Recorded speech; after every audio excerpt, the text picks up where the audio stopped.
अस्सलाम वालेकुम नाज़रीन। एपिसोड नंबर 163 का आगाज़ कुछ इस तरह होता है। जैसे ही गोंदोज पे आया नकोला से मुलाकात करने के बाद किले के सहन की तरफ जा रहे होते हैं तो कोशिश भी गोंदोज बे को आवाज़ देता हुआ उनके पीछे भागना शुरू हो जाता है। और फिर जैसे ही गोंदोज बे रुकते हैं तो कोशिश गोंदोज बे को समझाने की कोशिश कर रहा होता है कि मैंने तुर्गुत बे से भी यही कहा था कि हम आया नकोला पर भरोसा नहीं कर सकते, वो हमें ज़रूर धोखा देगा। क्योंकि आया नकोला खयातू और वज़ीर आलम शाह से डरता है और एक डरपोक कभी भी बहादुर लोगों का साथ नहीं दे सकता। गोंदोज बे सुनकर कहते हैं, शायद मैं वो नहीं जानता जो तुम जानते हो, लेकिन मैं सिर्फ एक चीज़ जानता हूँ कि उस्मान साहब को तुम्हारा साथ नहीं देना चाहिए था। तुम बाज़ंतीनी लोग गद्दारी करने से पीछे नहीं हटते। ये सुनते ही कोशिश जज्बाती हो जाता है और कहता है, अपनी ज़बान को संभालो। जब से मैंने उस्मान का साथ देने का वादा किया है, मैं हर हाल में उस्मान के साथ खड़ा रहा हूँ। यहाँ तक कि मैं उस्मान के साथ कोनिया भी चला गया था, ये जानते हुए कि उस्मान के साथ मेरी जान भी खतरे में आ सकती है। और सिर्फ इतना ही नहीं, रोगातोस को उस्मान का साथ देने पर मजबूर मैंने किया था। और तो और घयातू जैसे बड़ी ताकत से टकराने का हौसला भी उस्मान के साथ साथ मुझ में है। अब तुम मुझे बताओ कि मैंने उस्मान का साथ कहाँ नहीं दिया। मैं हर जगह उस्मान का साथ देता आया हूँ, लेकिन अगर किसी ने उस्मान का साथ नहीं दिया तो वो तुम हो। और फिर जैसे ही गोंदोज बे को अपनी गलती का एहसास होता है तो वो कहते हैं कि हमें फ़िलहाल मिलकर काम करना होगा और उस्मान साहब की मदद करनी होगी। दूसरी तरफ जैसे ही वज़ीर आलम शाह ख़वातीन वाले खेमे की तरफ आगे बढ़ रहा होता है तो मल्हान खातून वज़ीर आलम शाह का रास्ता रोक कर अपनी तलवार निकालती और कहती हैं, तुम ऐसी घटिया हरकत नहीं कर सकते। मैंने तुम्हें बताया भी है कि उस खेमे के अंदर ख़वातीन हैं। वज़ीर आलम शाह ये सुनकर कहता है, अपनी बकवास बंद करो, तुम पहले भी मेरे साथ घटिया खेल खेल चुके हो। और फिर जैसे ही वज़ीर आलम शाह अपने सिपाहियों को आगे बढ़ने का इशारा करता है तो मल्हान खातून अपनी तलवार निकाल कर सलजूकी सिपाहियों को मारना पीटना शुरू हो जाती हैं। वज़ीर आलम शाह ये सारा मंजर देखने के बाद सलचान खातून को ज़ोर ज़ोर से आवाज़ लगाकर बुलाना शुरू हो जाता है। सलचान खातून भी ख़वातीन वाले खेमे से बाहर आ जाती और कहती हैं, तुम्हें मल्हान खातून की बातों का यकीन कर लेना चाहिए था। हम लोग वाकई ही ख़वातीन वाले खेमे में मौजूद हैं। वज़ीर आलम शाह सलचान खातून को देखकर कहते हैं, लो, गद्दार ख़वातीन की सरबराह आ चुकी है। मैं यहाँ पर तुम्हें ही गिरफ्तार करने के लिए आया हूँ। चूँकि तुमने उस्मान का साथ देकर मुझसे गद्दारी की है और मुझे बेवकूफ़ बनाया है, लिहाजा तुम्हारा अंजाम करीब आ चुका है। अभी बहस जारी होती है। इसी दौरान बाला खातून भी वहाँ पर पहुँच जाती हैं और वज़ीर आलम शाह बाला खातून की तरफ देखते हुए कहता है, लो, तुम तो कह रहे थे कि बच्चे को पैदा करने वाली है, लेकिन ये तो अपने पाँव पर खड़ी है। तुमने मुझसे झूठ बोला। बाला खातून जवाबन कहती हैं, हम तुम्हारी तरह झूठ नहीं बोलते। वज़ीर आलम शाह ये सुनकर कहता है, ये तो बहुत अच्छी बात है। अगर तुम चल सकती हो तो इसका मतलब तुम सगोद की तरफ सफ़र भी कर सकती हो। मल्हान खातून ये सुनकर कहती हैं, क्या तुम्हारा दिमाग ख़राब हो चुका है? मैंने तुम्हें बताया भी है कि बाला खातून की तबीयत ठीक नहीं है और फिर भी तुम जिद कर रहे हो कि बाला खातून को सगोद की तरफ भेजा जाएगा। और फिर वज़ीर आलम शाह अपने साथियों को काई कबीले की ख़वातीन को गिरफ्तार करके उन्हें सगोद की तरफ भेजने का हुक्म सुना देता है। दूसरी तरफ उस्मान साहब के साथी गयातू की तलाश में जंगल में भटक रहे होते हैं और फिर जैसे ही गोंचा बे गयातू को तलाश करते हुए मज़ीद आगे बढ़ते हैं तो गयातू ने अपने रास्ते में जाल बिछाए हुए होते हैं। बिलाखिर उस्मान साहब का साथी गोंचा बे गयातू के जाल में फंस जाता है और उनकी टांग जख्मी हो जाती है। और फिर उस्मान साहब और उनके साथी गोंचा बे को पकड़कर पीछे की तरफ खींचते हैं तो वो काफ़ी हद तक जख्मी हो जाते हैं और ज़मीन पर गिर जाते हैं। और फिर उस्मान साहब गोंचा बे के पाँव पर पट्टी बांधते हुए कहते हैं, गयातू ने अपनी जान बचाने के लिए चारों तरफ जाल बिछवा दिए थे, वो भी जख्मी है, लिहाजा वो दूर तक नहीं गया होगा। हमें ढलवान वाले रास्ते का इस्तेमाल करना होगा। अगर हम गयातू को जल्दी तलाश करना चाहते हैं तो हमें मुख्तलिफ रास्तों का इस्तेमाल करना होगा।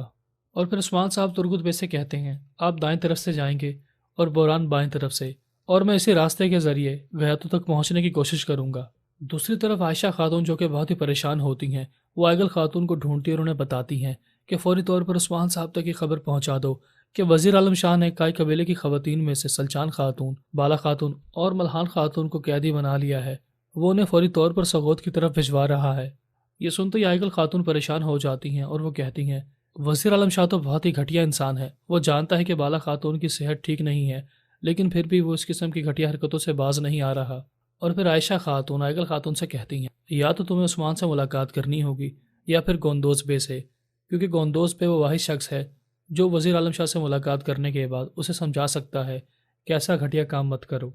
बिलाखिर देखते ही देखते वज़ीर आलम शाह काई कबीले की ख़वातीन को गिरफ्तार करने के बाद उन्हें सरदारी खेमे से बाहर ले आता है और फिर वो लोगों की तरफ देखते हुए कहता है, तुम लोग मुझे जालिम समझ रहे होंगे, लेकिन ये तुम्हारी गलत फहमी है। मैंने ये सब कुछ आप लोगों की भलाई की खातिर ही किया है। काय कबीले की ख़वातीन ये सुनकर कहती हैं, क्या तुम्हारा दिमाग ख़राब हो चुका है? तुमने काय कबीले की सबसे बड़ी और बहादुर खातून سلچان خاتون کو گرفتار کیا ہے، وہ ہماری ماں ہے، تم ہمارے ساتھ اتنی بڑی زیادتی نہیں کر سکتے۔ وزیر عالم شاہ یہ سن کر کہتا ہے کیوں نہیں کر سکتا، یہ وہی خاتون ہے جس نے عثمان کی مدد کی، عثمان ایک غدار ہے، اس نے سلطان مسعود کو قتل کرنے کی کوشش کی ہے اور سلچان خاتون نے ایک باغی بیٹے کا ساتھ دیا۔ اور پھر جیسے ہی وزیر عالم شاہ اور کائی قبیلے کے لوگوں کے درمیان بحث بڑھ جاتی ہے تو کائی قبیلے کا ایک سپاہی آگے بڑھ کر وزیر عالم شاہ پر قاتلانہ حملہ کرنے کی کوشش کرتا ہے، لیکن وزیر عالم شاہ اس کی گردن پر خنجر رکھ کر کہتا ہے جو میری بے عزتی کرنے کی کوشش کرے گا میں اسے مار ڈالوں گا۔ بالا خاتون وزیر عالم شاہ سے کہتی ہیں اس سپاہی کو مت مارنا، تم کائی قبیلے کے کسی بھی سپاہی کو شہید نہیں کرو گے۔ لیکن وزیر عالم شاہ بالا خاتون کی بات نہیں سنتا اور اس سپاہی کے گلے کو کاٹ دیتا ہے۔ یہ منظر دیکھتے ہی بالا خاتون کی آنکھوں میں آنسو آ جاتے ہیں اور وہ وزیر عالم شاہ سے چلا چلا کر کہتی ہیں میں نے تمہیں کہا بھی تھا کہ ہم خواتین تمہارے ساتھ چلیں گی، لیکن تم نے اس کو کیوں مارا؟ وزیر عالم شاہ یہ سن کر کہتا ہے اس نے تمام لوگوں کے سامنے میری بے عزتی کی، میں اپنی بے عزتی برداشت نہیں کر سکتا، اسی وجہ سے میں نے اسے مار دیا۔ یہ منظر دیکھنے کے بعد کائی قبیلے کے لوگ وزیر عالم شاہ کے خلاف بددعائیں کرنا شروع ہو جاتے ہیں اور پھر وزیر عالم شاہ اپنے سپاہیوں کو اشارہ کرتا ہے تو وہ کائی قبیلے کے مرد حضرات کے گلے بھی کاٹنا شروع ہو جاتے ہیں۔ بالا خاتون یہ منظر دیکھنے کے بعد وزیر عالم شاہ سے کہتی ہیں تم ایک بہت ہی ظالم اور گھٹیا قسم کے انسان ہو، انشاءاللہ تعالیٰ بہت ہی جلد تمہیں معصوموں کے خون کی قیمت ادا کرنی پڑے گی۔ اور پھر جیسے ہی وزیر عالم شاہ کی اصلیت تمام لوگوں کے سامنے آ جاتی ہے کہ اس نے سارے عام کائی قبیلے کے لوگوں کو قتل عام کروانا شروع کر دیا ہے تو سلچان خاتون چلا چلا کر کہتی ہے اے میرے قبیلے کے لوگوں، اب تم نے دیکھ لیا کہ عثمان صاحب کا راستہ حق کا راستہ تھا اور وزیر عالم شاہ کا اصلی چہرہ کیا ہے۔ اور پھر جیسے ہی وزیر عالم شاہ اورحان غازی کو اس کی والدہ سے پھر سے جدا کر رہا ہوتا ہے تو عائشہ خاتون وہاں پر پہنچ جاتی ہیں اور وزیر عالم شاہ کو سمجھانے کی کوشش کرتی ہیں کہ اورحان غازی میرے پاس رہے گا، وہ بہت چھوٹا ہے اور باہر ویسے بھی بہت سردی ہے، ہو سکتا ہے کہ وہ بیمار ہو جائے۔ بالآخر وزیر عالم شاہ عائشہ خاتون کی بات مان لیتا ہے اور پھر عائشہ خاتون اس موقع سے فائدہ اٹھا کر ملہان خاتون سے بات کرنے کے لیے جاتی ہیں تو وہ ان کے ہاتھ میں خنجر تھماتے ہوئے کہتی ہیں یہ اپنی حفاظت کے لیے اپنے پاس رکھ لینا، اور میں نے آئیکل خاتون کو وزیر عالم شاہ کی کالی کرتوتوں کو بتانے کے لیے گوندوز بے کے پاس بھیج دیا ہے، یا تو وہ گوندوز بے کو ان تمام صورتحال سے آگاہ کریں گی یا پھر عثمان صاحب سے ملاقات کریں گی، لہٰذا عثمان صاحب آپ کی مدد کرنے کے لیے جلدی آپ کے پاس پہنچ جائیں گے، آپ کو پریشان ہونے کی ضرورت نہیں ہے۔ یہ سنتے ہی ملہان خاتون کو سکون مل جاتا ہے اور وہ عائشہ خاتون کا شکریہ ادا کرتی ہیں۔ اور پھر وزیر عالم شاہ اپنے ایک سپاہی سے کہتا ہے تم فوری طور پر گوندوز بے کو ڈھونڈنے کے لیے جاؤ، اب مجھے اس پر بھی بھروسہ نہیں ہے کیونکہ میں نے عثمان کے پورے خاندان کو اغوا کروا لیا ہے، اب عثمان کے پاس گھٹنے ٹیکنے کے علاوہ کوئی دوسرا چارہ نہیں ہے۔ بالآخر وزیر عالم شاہ کے حکم پر کائی قبیلے کی سردار خواتین کو قیدی بنا لیا جاتا ہے اور وہ ان تمام خواتین کو سوات کی طرف لے کر جا رہا ہوتا ہے۔ اسی دوران بالا خاتون کی گھوڑی بھی کائی قبیلے سے فرار ہو جاتی ہے تاکہ عثمان صاحب تک یہ خبر پہنچائی جا سکے کہ کائی قبیلہ مصیبت میں ہے اور وہ فوری طور پر کائی قبیلے میں پہنچ کر کائی قبیلے کے حالات کو بدلنے کی کوشش کریں۔ ناظرین، ایپیسوڈ نمبر 163 کا اختتام ہوا، ملتے ہیں اپنی نیکسٹ ویڈیو کے ساتھ، تب تک اپنا خیال رکھیے گا، اللہ حافظ۔